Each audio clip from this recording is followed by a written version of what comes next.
Morning बच्चों। Good morning ma'am. अब हमारा एग्जाम ज़्यादा दूर नहीं है।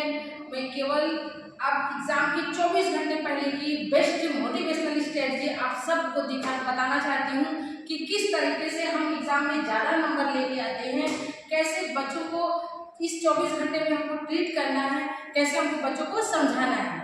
आते हैं आज की ये हमारी जो ब्रह्मास्त्र क्लास है। अब आपको पढ़ाई नहीं करना है, स्ट्रेटजी सीखना है, आपको स्मार्ट तरीके से काम करना है। आप ये पूरे साल की आपकी मेहनत है। अब हमको सिर्फ स्ट्रेटजी और कॉन्फिडेंस के साथ सामने आगे आना है।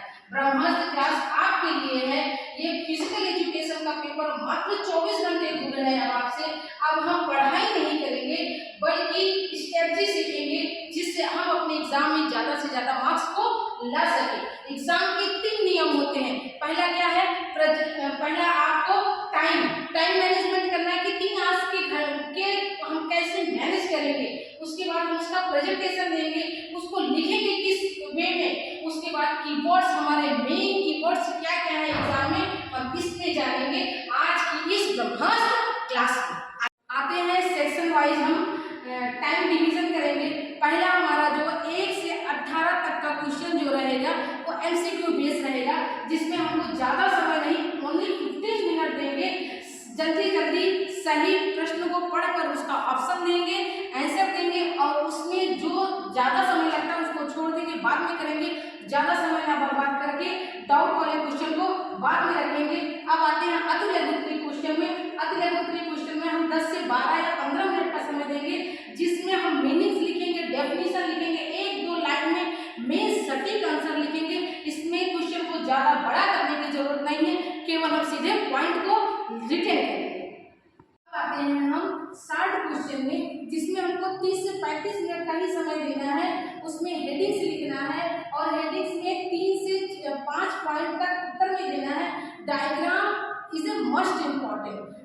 सबसे ज़्यादा जरूरी आपको जो है वो डायग्राम है। आप कम लिखेंगे लेकिन ज़्यादा से ज़्यादा आपको डायग्राम बनाना है।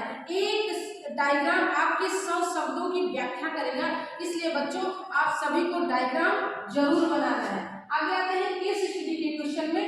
जो हमारा अगला है उसमें हमको 30 से 35 मिनट का समय देना है। पहले हम इसमें क्या करेंगे, पैसेज को बहुत ही केयरफुली तरीके से पढ़ेंगे, क्योंकि पैसेज को पढ़ने से ही हमको क्वेश्चन का आंसर मिल जाता है।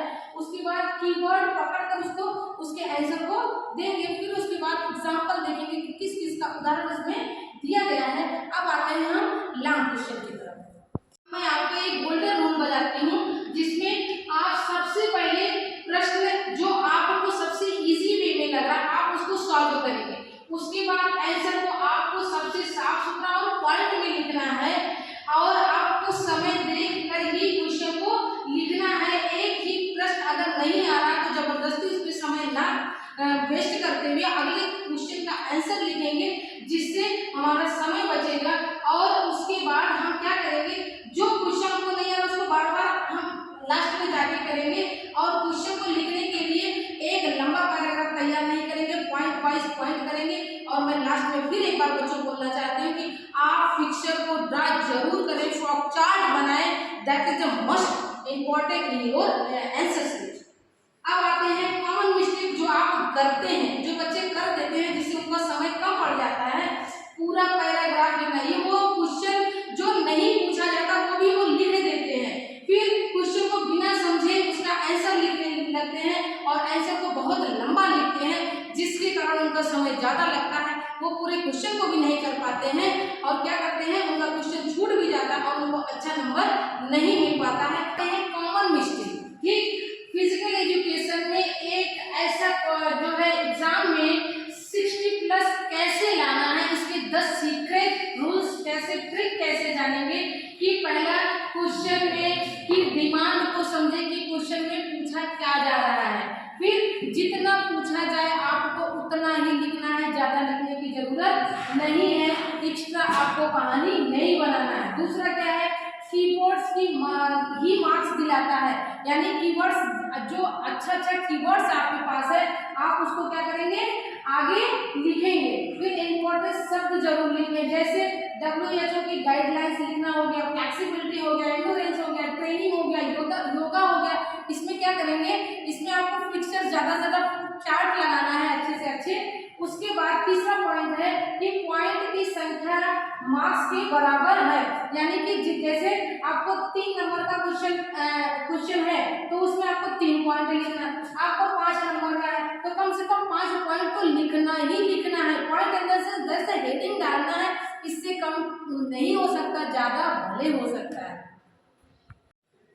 अब चौथे नंबर पे आते हैं डायग्राम एक्स्ट्रा इंप्रेशन। डायग्राम में बहुत कितनी बार मैं बोल रही हूँ कि डायग्राम एग्जामिनर के ऊपर एक्स्ट्रा इंप्रेशन देता है। 5 नंबर है डेफिनेशन, कभी मत छोड़ें। जितने भी जो वैज्ञानिक ने अपना अपना मत दिया उसको आपको जरूर लिखना है। आंसर की शुरुआत डेफिनेशन, मीनिंग और डेफिनेशन के साथ करें।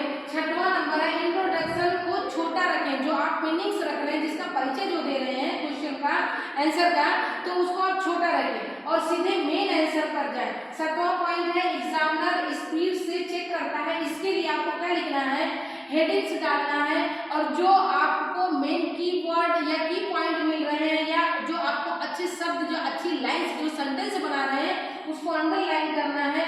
और नंबरिंग जरूरी है क्वेश्चन का, आप आंसर का कौन सा नंबर कर रहे हैं, कौन से पार्ट का कर रहे हैं, ये जरूरी है।